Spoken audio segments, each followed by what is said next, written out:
শুকনো কেন? বাজার থেকে ফেরবার পথে গণেশের সাথে দেখা হয়। গণেশ আমাদের ব্যবসা নিয়ে অনেক খারাপ কথা বলেছে।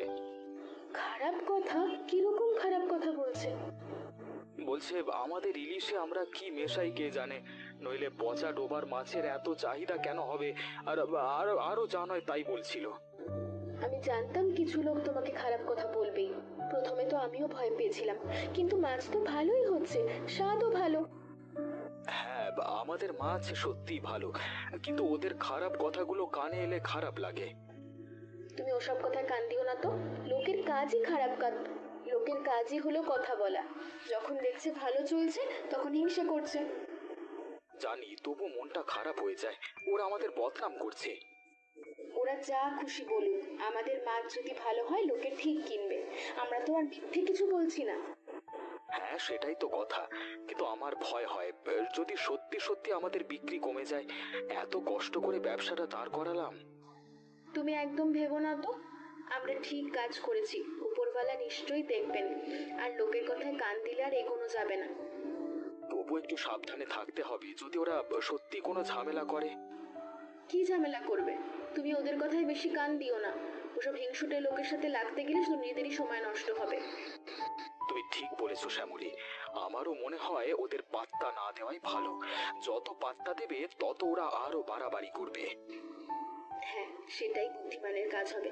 তুমি বরং ওসব বিষয় নিয়ে একদম মাথা ঘামিও না। আমাদের মাছ ভালো, এটাই আসল কথা। ঠিক আছে, তুমি যখন বলছো তখন আর ওসব নিয়ে ভাববো না, বরং কালকের বাজারের জন্য মাছ ধরায় মন দিই। হ্যাঁ, সেটাই ভালো। আর শোনো, সাবধানে থেকো। ওদের মতিগতি কিন্তু ভালো ঠেকছে না। তুমিও সাবধানে থেকো, আর চিন্তা করো না, একদম সব ঠিক হয়ে যাবে। আর সহ্য হচ্ছে না রাম, বেটা দিন দিন ফুলে ভেবে উঠছে রে। ঠিক বলেছিস গণেশ, ওই পচা ডোবার মাছ বেচে এতবার বেড়েছে, দেখলে গা জ্বালা করে। শুধু গা জ্বললে হবে না, আরে ওর উন্নতিতে আমাদের পেটে লাথি পড়ছে, আমাদের মাছ কেউ নিচ্ছে না। একদম ঠিক, এভাবে চললে আমরা পথে বসবো তো, কিছু একটা করতেই হবে। কিছু তো একটা করবই, তবে এমন কিছু করতে হবে যাতে আর কোনোদিন মাথা তুলে দাঁড়াতে না পারে। তুই কি ভাবছিস স্পষ্ট করে বলতো। আমার মনে হয় ওকে সরিয়ে দেওয়াই একমাত্র রাস্তা। সরিয়ে দেওয়া মানে? তুই কি ওকে মারার কথা বলছিস? হ্যাঁ, আর কোনো উপায় নেই, ও বেঁচে থাকলে আমাদের সর্বনাশ হয়ে যাবে। কিন্তু এটা তো খুব সাংঘাতিক ব্যাপার গণেশ, ধরা পড়লে আমাদের কি হবে? ধরা পড়বো কেন, সবকিছু খুব সাবধানে করতে হবে, এমন ভাবে যাতে কেউ ঘুণাক্ষরেও টের না পায়। আমার কেমন যেন ভয় লাগছে রে, আগে কখনো এমন কথা ভাবিনি তো। ভয় পেলে চলবে না রাম, নিজেদের বাঁচানোর জন্য আমাদের এটা করতেই হবে। তুই ঠিক বলছিস, কিন্তু কিভাবে করবি সেটা ভেবেছিস কিছু? হ্যাঁ, একটা বুদ্ধি আমার মাথায় এসেছে। কালকে রাতে যখন ও মাছ ধরতে যাবে ডোবার ধারে, তখন আমরা অন্ধকারে লুকিয়ে থাকবো। তারপর? তারপর বেটাকে এমন মারবো যে কোনোদিনও আর সোজা হয়ে দাঁড়াতে পারবে না, একেবারে পঙ্গু করে দেব। কিন্তু যদি কেউ দেখে ফেলে? আরে রাতে ওখানে কে দেখতে যাবে, আর বিশ্বাস কর, একবার ও সরলে আমাদের ব্যবসাও আবার জমজমাট হয়ে উঠবে। আমার হাত পা কাঁপছে গণেশ, এমন কাজ আমি আগে কখনো করিনি। দুর্বল হলে চলবে না রাম, এটা আমাদের শেষ সুযোগ। হয় আমরা ওকে শেষ করব, না হয় আমাদের শেষ করে দেবে, বেছে নে কোনটা চাস। ঠিক আছে, আমি তোর সাথে আছি, যা করবার করবি, আমি সাহায্য করব। এই তো হলো আসল পুরুষ মানুষের মতো কথা। তবে মনে রাখিস, যা কিছু হবে দুজনেরই সমান ঝুঁকি, কেউ যেন পরে পিছিয়ে না যায়। না না, আমি আর পেছবো না, আমাদের দুজনেরই বাঁচতে হবে। তাহলে কালকে রাতের জন্য তৈরি থাকিস, আর কেউ যেন আমাদের পরিকল্পনা বিন্দু বিসর্গ জানতে না পারে। ঠিক আছে, কেউ কিচ্ছু জানতে পারবে না। কালকে রাতে দেখা হচ্ছে ডোবার ধারে, কেমন?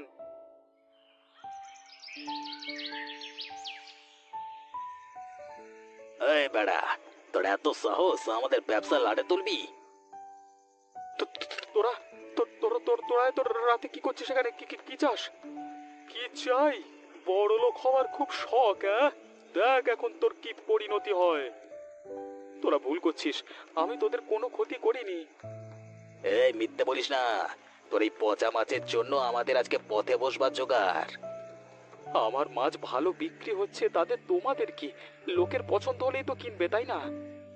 বেশি কথা বাড়াস না চন্দন, আজ তোর সব বার আমরা ঘুচিয়ে দেব রে। লাগছে, কি করছিস? দয়া করে ছেড়ে দে ওরে বাবা, লাগছে। দয়া? তুই কি আমাদের দয়া দেখিয়েছিলিস? আমাদের রুজি রোজগার কেড়ে নিয়েছিস। বেটা, আর কোনোদিন মাছ ধরতে যাবি আর কোনোদিন আমাদের ব্যবসার ক্ষতি করবার সাহস পাবি? আর না, আর কখনো না, ছেড়ে দাও আমাকে, ছেড়ে দাও। ছেড়ে দেব এত সহজে? তোর জন্য আমাদের যা ক্ষতি হয়েছে তার শোধ তুলবো আমরা। গণেশ, আর মারিস না, ওই মনে হচ্ছে আর উঠতে পারবে না। হ্যাঁ, এবার বুঝবে ঠেলা। চল এখান থেকে সরে পড়ি, কেউ আসবার আগে পালাতে হবে।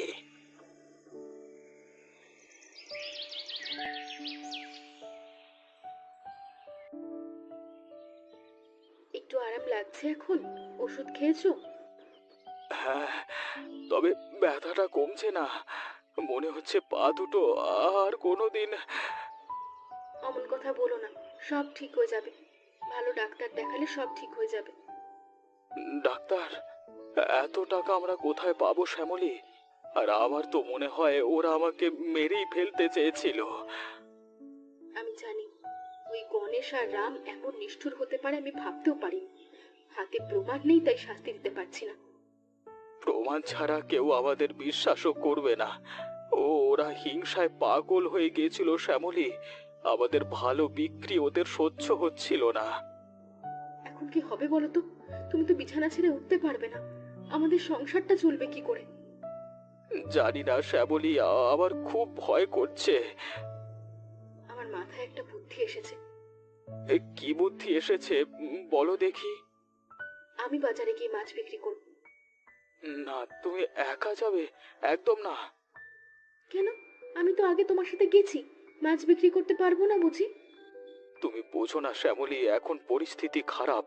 ওরা যদি আবার কিছু করে, তুমি একা মেয়ে মানুষ, ওদের সাথে পারবে না। আর কোনো উপায় নেই। তুমি তো কাজ করতে পারছো না। ঘরে যা সামান্য সঞ্চয় ছিল ওষুধ কিনতে সব শেষ হয়ে গেছে। কিন্তু আমার খুব ভয় লাগছে শ্যামলী। যদি ওরা তোমার কোনো ক্ষতি করে, আমি নিজেকে কখনো ক্ষমা করতে পারবো না। তুমি ভেবো না, আমি সাবধানে যাব, সাবধানে থাকবো। আমাকে ব্যবসা করতেই হবে, না হলে যে না খেয়ে মরবো। তবু আমার মন সায় দিচ্ছে না শ্যামলী। তুমি যেও না, আমরা বরং না খেয়ে মরবো তাও ভালো। ওসব কথা বলো না তো। তুমি আমার স্বামী, তোমায় চিকিৎসা করাতেই হবে, আর তার জন্য টাকা দরকার। আমার ভয় পেলে চলবে না। আমি তোমার মনের অবস্থা বুঝছি শ্যামলী, কিন্তু তুমি বিশ্বাস রাখো আমার ওপর, আমি ঠিক সামলে নেব। আর তুমি বরং একটু বিশ্রাম করো। সাবধানে যেও শ্যামলী, নিজের খেয়াল রেখো। হ্যাঁ, রাখবো। তুমি চিন্তা করো না, আমি সন্ধ্যা হওয়ার আগেই ফিরে আসবো।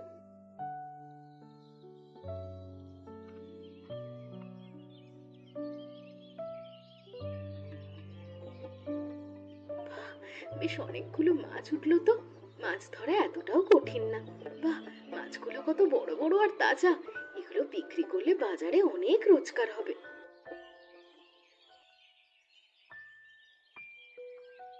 শুনেছিস তো রাম কালকের কাণ্ডটা? শ্যামলী কেমন মাছ ধরছে, বাজারে বিক্রি করছে, যেন কিছুই হয়নি। শুনেছি। চন্দনের তো যা অবস্থা, তারপরেও আবার মাছের ব্যবসা করবার সাহস কোত্থেকে যে পায়। ওটা সাহস নয়, আস্পর্ধা। আমরা চন্দনকে উচিত শিক্ষা দিয়েছি, আর ও কিনা আবার ব্যবসা শুরু করবার সাহস দেখাচ্ছে। সত্যি তো, এটা কিছুতেই বরদাস্ত করা যায় না। এখন আমাদের দেখতে হবে যাতে এই ব্যবসাটা ও আর চালাতে না পারে, নইলে আমাদের সম্মান থাকবে না। হ্যাঁ, লোকে বলবে দুটো কাপুরুষ একটা মেয়ে মানুষের কাছে হেরে গেছে। কিন্তু তুই কি করতে চাস? আবার মারধর করবি? ধরা পড়লে কিন্তু খুব বিপদ। না, মারধর করে আর ঝুঁকি নেব না। এবার অন্য পথে কাজ হাসিল করতে হবে। মেয়ে মানুষ ভয় দেখিয়ে দিলি কাজ হয়ে যাবে। কিরকম কথা বলবি যা শুনেও ভয় পেয়ে যাবে? বলবো বেশি বাড়াবাড়ি করলে ওর চন্দনের মতো হাল হবে, গ্রাম ছেড়ে চলে যেতে বলবো। হ্যাঁ, একা মেয়ে মানুষ কার কাছে নালিশ করবে? আমরা যা বলবো তাই শুনতে বাধ্য। আমাদের কথা না শুনে ব্যবসা করবার সাহস দেখাচ্ছে, এর ফল ভুগতেই হবে। তুই আমার সাথে আছিস তো নাকি ভয় পাচ্ছিস?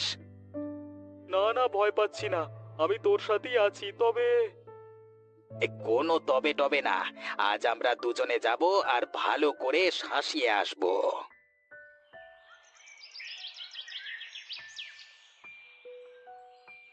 এটাই সুযোগ, আশেপাশে বেশি লোক টোক নেই, চল গিয়ে কাজটা সেরে আসি। চল চল, এমন ভয় দেখাবো যাতে আর ব্যবসা করবার সাহস না পায়, চল তো।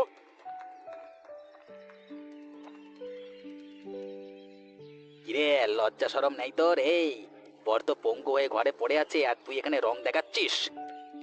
তোমরা এখানে কি চাও?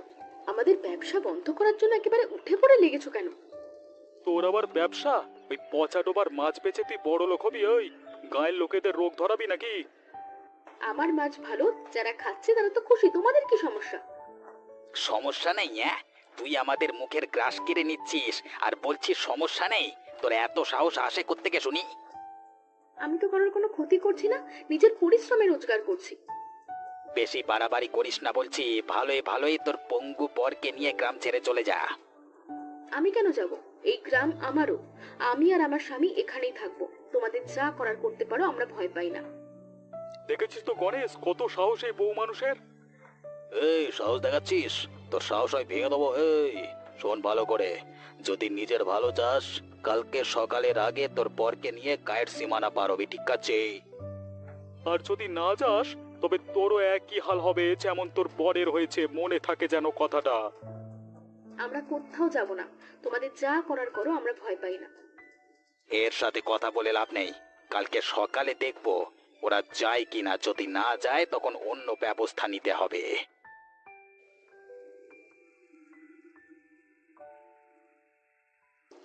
শ্যামলী, ওরা তোমাকে শাসালো, কালকে সকালের মধ্যে আমাদের গ্রাম ছেড়ে চলে যেতে হবে। কিন্তু আমরা এই গ্রাম ছেড়ে কোথাও যাব না। যাব না? ওরা তো স্পষ্ট হুমকি দিয়ে গেল, যদি না চাই ওরা আমাদের। ওরা কি করবে? মারবে? ওটা ওরাই তো চেয়েছিল, কিন্তু আমরা ভয় পাবো না। কিন্তু শ্যামলী, তুমি একা কি করবে? ওরা দুজন শক্তিশালী পুরুষ, যদি আবার হামলা করে? আমি একা নই চন্দন, আমার সঙ্গে তোমার ভরসা আছে। আর সব থেকে বড় কথা, আমার কোনো ভয় নেই। ভয় নেই? শ্যামলী, তুমি বুঝতে পারছো না, ওরা খুব খারাপ লোক, ওরা আমাদের শেষ করে দেবে। না চন্দন, ওরা আমাদের শেষ করতে পারবে না, কারণ আমরা কোনো ভুল করিনি। আমরা শুধু নিজেদের জীবন বাঁচানোর চেষ্টা করছি। কিন্তু ওদের হিংসে, ওদের রাগ। ওদের হিংসা আর রাগের কাছে আমি হার মানবো না। আমি আমার ব্যবসা চালাবো। তুমি কি পাগল হয়ে গেছো শ্যামলী? তুমি নিজের বিপদ নিজেই ডেকে আনছো। না চন্দন, আমি বিপদ ডেকে আনছি না, আমি আমার অধিকার আদায় করছি। আমাদের শান্তিতে বেঁচে থাকার অধিকার আছে। আমি জানি তুমি যা বলছো তা ঠিক কথা, কিন্তু আমি এখন পঙ্গু হয়ে পড়ে আছি, যদি ওরা তোমার কোনো ক্ষতি করে। যদি করে তবে আমরা দুজনে মিলে লড়বো, কিন্তু পালিয়ে যাব না। আমি তোমার পাশে থাকবো আর তোমায় কাজ করে যাবে। আমি জানি তুমি খুব সাহসী শ্যামলী, কিন্তু আমার খুব ভয় হচ্ছে, আমার মনে শান্তি নেই। তুমি ভেবো না, তুমি শুধু আমার উপর ভরসা রাখো, একটু সাহস রাখো, দেখবে সব ঠিক হয়ে যাবে।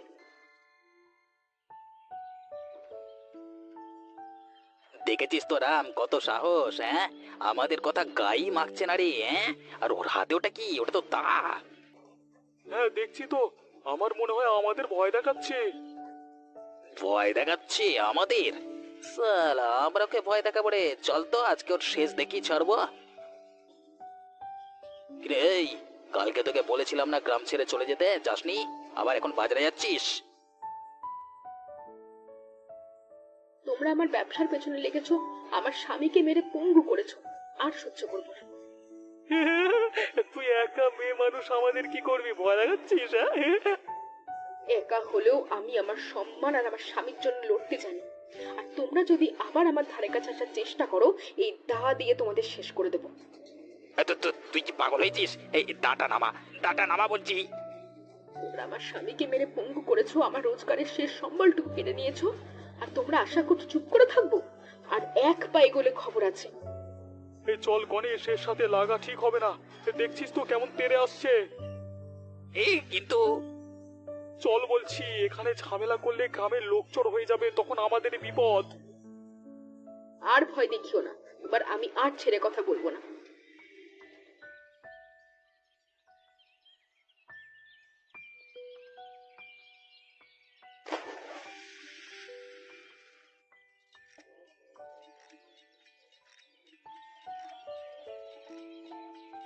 আজ তো বেশ ভালোই মাছ উঠেছে, তাই না? বাজারের চাহিদা তো বাড়বে। হ্যাঁ শ্যামলী, তোমার সাহস আর লড়াইয়ের জন্য আজকে আমি আবার সুস্থ হয়ে তোমার পাশে দাঁড়াতে পেরেছি। ওসব দিনের কথা আর বলো না তো। আমরা তো এখন ভালো আছি, আর আমাদের একসাথে কাজ করতে দেখে ওদের হিংসে আরো বাড়বে। হিংসা তো করবেই। যারা অন্যের উন্নতি সহ্য করতে পারে না তাদের জ্বালা চিরকাল থাকবে। তবে ভয় নাই শ্যামলী, এখন আমি সুস্থ হয়েছি। সেটাই তো চাই। একা হাতে সব সামলাতে খুব কষ্ট হতো, তখন তুমি পাশে থাকলে আমার অনেক ভরসা। আর দেখবে, আমাদের এই পচা ডোবার ইলিশ একদিন জেলার সেরা ইলিশের খ্যাতি পাবে। তোমার মুখে এমন কথা শুনে আমার ভালো লাগে, মনে হয় সব কষ্ট দূর হয়ে গেছে। কষ্ট তো অনেক পোহাতে হয়েছে শ্যামলী, তবে সেই কষ্টের ফল আজকে আমরা পাচ্ছি। আমাদের মাছের কদর বাড়ছে, ভয় পাওয়ারই কথা। হ্যাঁ, আর গণেশ আর রাম, ওরা তো এখন ভয় আমাদের কাছেই আসে না। সেদিন দাটা দেখে যা ভয় পেয়েছিল না। বাঘিনীর মতো রুখে দাঁড়িয়েছিলে তুমি। আমার তো মাঝে মাঝে মনে হয় আমার থেকেও বেশি সাহস তোমার। ভালোবাসার জোর অনেক বেশি, বুঝলে? তোমার জন্য আমি সব করতে পারি। আমিও তোমার জন্য সব করতে পারি শ্যামলী। চলো, আর দেরি না করে বাজারে যাই।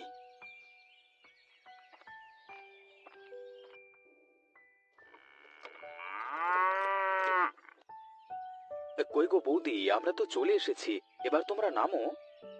ও ননি, ঘুমিয়ে পড়লি নাকি মা? ওঠ, আমরা যে নতুন বাড়িতে চলে এসেছি রে মা। না মা, ঘুমাইনি। ঘুমিয়ে গেলে কি আর গ্রামের দৃশ্য দেখতে পারতাম নাকি? আমরা কি নতুন বাড়িতে চলে এসেছি মা? হ্যাঁ রে মা, আমরা চলে এসেছি। ও কমল, তুই আমাকে কোথায় নিয়ে এলি রে? এ যে খাল পাড়ে থাকতে হবে আমাদের। কি করবে বৌদি বলো, দাদা মারা যাওয়ার সময় তো বাড়ি বন্ধক দেওয়া ছিল। সেই জন্যই তো ওই বাড়ি ছাড়াতে না পেরে আমাদেরকে এখানে চলে আসতে হলো। তাই এখান থেকে তো হাট বাজার অনেক দূর রে। আনাজপাতি লাগলে তুই এসব কিনে আনবি কিভাবে? ওসব নিয়ে তুমি চিন্তা করো না বৌদি, একটা না একটা ব্যবস্থা ঠিক হবে। এখন ব্যাগপত্র নিয়ে নিচে নামো দেখি। ও ননি, আমার সাথে জিনিসপত্রগুলো একটু নিচে নামা মা। আর কমল, তুইও আমাকে এসব নামাতে একটু সাহায্য কর। কাকা, তুমি কি এখন আমাদের সাথে বাড়িতে যাবে নাকি আবার কোথাও যাবে গো? না রে মা, আমি আগে গরুর গাড়িটা নিয়ে এসে তারপরে কিছু বাজার সদাই করে নিয়ে আসবো। ঠিক আছে, তুই তাহলে বেলা থাকতে থাকতে বেরিয়ে পড় ভাই। আমরা বরং এই দিকটা গুছিয়ে ফেলি। ঠিক আছে বৌদি, আমি তাহলে গেলাম। ফেরার পথে আমার জন্য মন্ডা মিঠাই আনতে ভুলো না জানো কাকা। ঠিক আছে মা, আমি ফেরবার পথে তোর জন্য গোপালের দোকানে রসগোল্লা নিয়ে আসবো। এখন আমি যাই মা, না হলে আমার ফিরতে রাত হয়ে যাবে আবার। আচ্ছা কাকা, সাবধানে যাবে কিন্তু।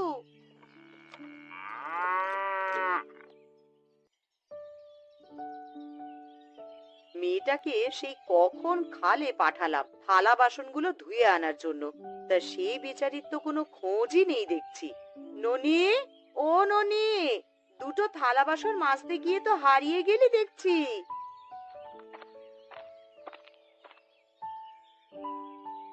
কি গো বাপু, কোন গাঁ থেকে এসেছো তোমরা? আশেপাশে আগে তো কখনো দেখিনি তোমাদের। আমরা ভাগলপুর থেকে এসেছি জেঠিমা। ওখানে আমাদের ভিটেমাটি সব বিক্রি করে দিয়ে এখানেই চলে এসেছি। তা বৌদি, ওই গাঁ ছেড়ে দিয়ে এইখানে চলে এলে কেন গো তোমরা? আর বলো না ভাই, মানুষটা মারা যাবার পরে পাওনাদাররা সব দখল করে নিচ্ছে। সেই জন্যই তো সব বিক্রি করে দিয়ে দেওরটাকে নিয়ে আমি আর আমার মেয়ে চলে এলাম এদিকে। তা বেশ ভালোই করেছো বাছা। স্বামী মরলে শকুনের দল সব উঠে পড়ে লাগে মেয়েদের পেছনে। এ গায়ে তেমন ঝামেলা নেই বাপু। তা তোমার দেওর কি কাজ করে গো বৌদি? ও যে একদমই ছোট, ওকে দিয়ে আমি কি কাজ করাবো? মাঠে ঘাটে কাজ করে যদি দু পয়সা আনতে পারে তো তবে সংসারটা চলবে। তো ওই আশায় বসে থাকলে কি আর সংসার চলবে রে মেয়ে? তার জন্য তো তোকেও পাশাপাশি কিছু একটা করতে হবে রে। কিন্তু আমি কি করব তা তো কিছুই বুঝতে পারছি না জেঠিমা। আপনারাই আমাকে কোনো বুদ্ধি দিন না। তা তোমাদের বাড়ির আশেপাশে তো বেশ ফেলনা জমি পড়েই আছে, তুমি বরং এখানে শাকসবজি চাষ করো বৌদি। মালতী একদম ঠিক কথা বলেছে। জমিতে যে শাকসবজিগুলো চাষ করবে সেগুলো খাওয়ার পাশাপাশি আবার বিক্রিও করা যাবে। আর এই খালপাড়ের জমি না বেশ উর্বর জানো, এখানে যাই লাগাবে তাই খুব ভালো ফলন দেবে।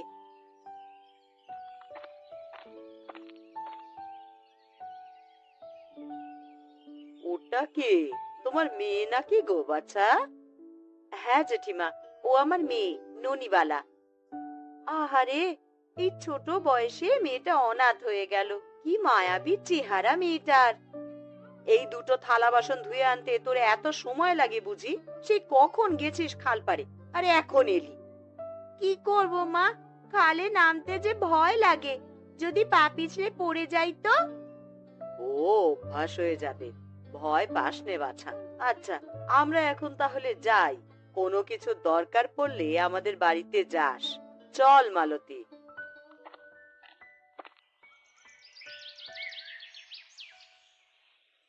ননি, ও ননি, একবার এদিকে আয় তো।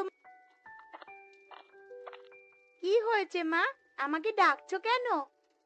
হ্যাঁ রে, কমল কি ফিরেছে এখনো? না মা, কাকা তো এখনো বাড়িতে ফিরলো না। তা রাতের জন্য কি রান্না করছো মা? আরে কমল তো বাজার করে ফিরবে বলেছিল, কিন্তু ওর আসতে দেরি হচ্ছে দেখে খালপাড় থেকে দুটো কলমির ডাঁটা এনে সেদ্ধ করেছি রে মা। কিন্তু কাকা তো এখনো এলো না মা, আমার যে বড্ড খিদে পেয়েছে।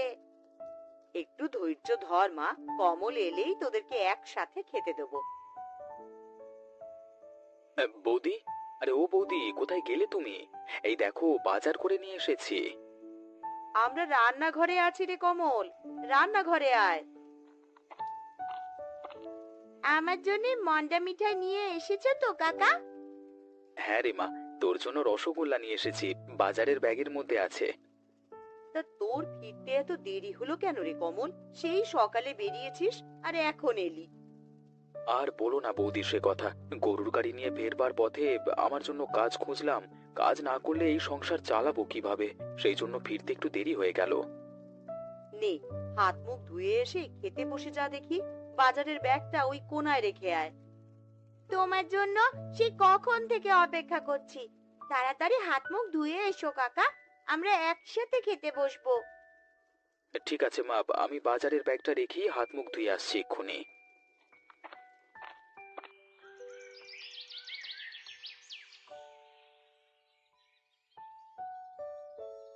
কি হে শ্যামল, কি অবস্থা তোর? এই তো দাদা, ভালো আছি। তা তোমার কি খবর? দুদিন ধরে তো দোকানের এদিকে একেবারে আসছো না।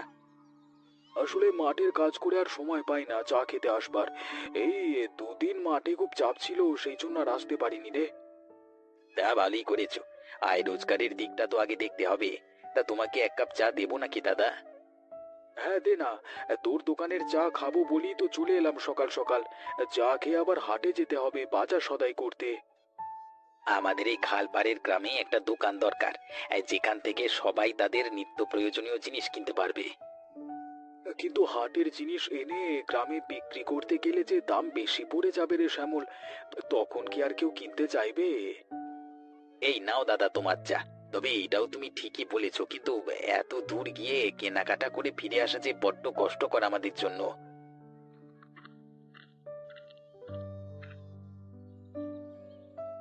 আরে দাদা, একটা রং চা দাও তো। তুমি কে বাজা? তোমাকে তো এই গায়ে আগে কখনো দেখিনি। আমি কমল, খালপাড়ে নতুন বাড়ি কিনেছি। আগে অন্য গায়ে থাকতাম, সেখান থেকে সব বিক্রি করে এখানে চলে এসেছি। তা কি কাজ করো তুমি? সংসারে কে কে আছে? দাদা মারা গেছে মাস দুয়েক আগে। বাড়িতে বৌদি আর ছোট একটা ভাতিজি আছে, ওদের নিয়েই আমাদের পরিবার। আর আমি তেমন কোনো কাজ করি না। এই নাও তোমার চা। তাহলে সংসার কি করে চলবে তোমার? যদি তেমন কোনো কাজ পাই তবে করব। নতুন কাজ খুঁজছি আমি। বেশ বেশ ভালো কথা। যদি কোনো সাহায্যের দরকার হয় তবে আমাকে জানিও। ঠিক আছে দাদা, অবশ্যই জানাবো। একটু ভালো করে ঘষে ঘষে তেল দিয়ে দেখিনি, তোকে কোনো কাজ দিলেই তুই ঠিক মতন করতে চাস না মালতী। তোমার সব কাজই তো আমিই করে দিই জেঠিমা। আমার মতন বিনে পয়সায় খাটার লোক পাবে কোথায় শুনি? হুম, এসেছে আমার বিনে পয়সায় খাটার লোক। সময় মতন ঠিকই নিজে সবকিছু উসুল করে নিস, তখন বুঝি সেগুলো কিছু না। তা কি আর এমন নিই আমি? কাকা বাবুর কাছ থেকে দুটো টাকা পয়সা আর দুটো বাজার সওদাই তো নিই। সেটা নিয়েও এখন তুমি আমাকে কথা শোনাবে গো? তোর সাথে কথা বলে আর পারি না বাপু। যেটা করছিস সেটা কর তো মুখ বুজে এখন। হ্যাঁ, আমি মুখ খুললেই তো যত দোষ হয়। জেঠিমা, ও জেঠিমা, বাড়িতে আছো নাকি তুমি? আরে জয়া মা যে, আয় মা আয়, বস এখানে। কেমন আছো জেঠিমা তোমরা? আমরা ভালোই আছি বাপু। তা সকাল সকাল হঠাৎ এই বাড়িতে কেন বৌদি? আসলে সেদিন জেঠিমা বলেছিল কিছু সবজি আর শাকের বীজ দেবে, সেটাই নিতে এসেছি। আচ্ছা এই কথা, তা বেশ ভালো করেছিস মা। তা গতদিন যে সব বীজ দিয়েছিলাম ওই গাছগুলোর খবর কি রে? সেগুলোতে তো ফলন শুরু হয়ে গেছে। ভাবছি খাল পাড়ে বাড়ির সাথে লাগোয়া একখানা দোকান দেব। এখানে সব রকমের সবজি আর নিত্য প্রয়োজনীয় জিনিসপত্র বিক্রি করব। আমাকে তো তুমি কখনো নিজে থেকে কিছু দিলে না জেঠিমা। আর নতুন বৌদি এখানে আসতে না আসতেই এরই মধ্যে তাকে এত কিছু দিয়ে ফেলেছো। তোর হিংসুটে স্বভাবটা আর গেল না রে মালতী।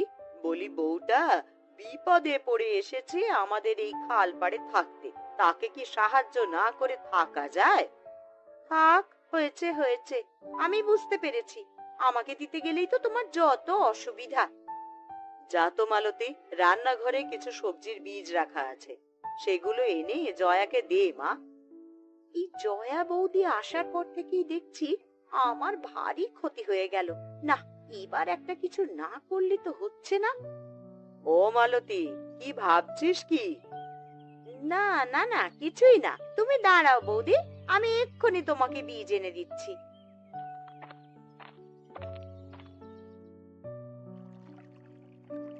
আরে বৌদি, তোমার খাল পাড়ে দোকান দেখছি চালু করে ফেলেছো তোমরা, হ্যাঁ? হ্যাঁ শ্যামল ভাই, কি করব বলো, কমলটা কোনো কাজ পেল না। এইদিকে সংসার তো চালাতে হবে, তাই ভাবলাম বাড়ির চারপাশের পতির জমিতে সবজি চাষ করুক কমল, আর আমি না হয় দোকান চালাই।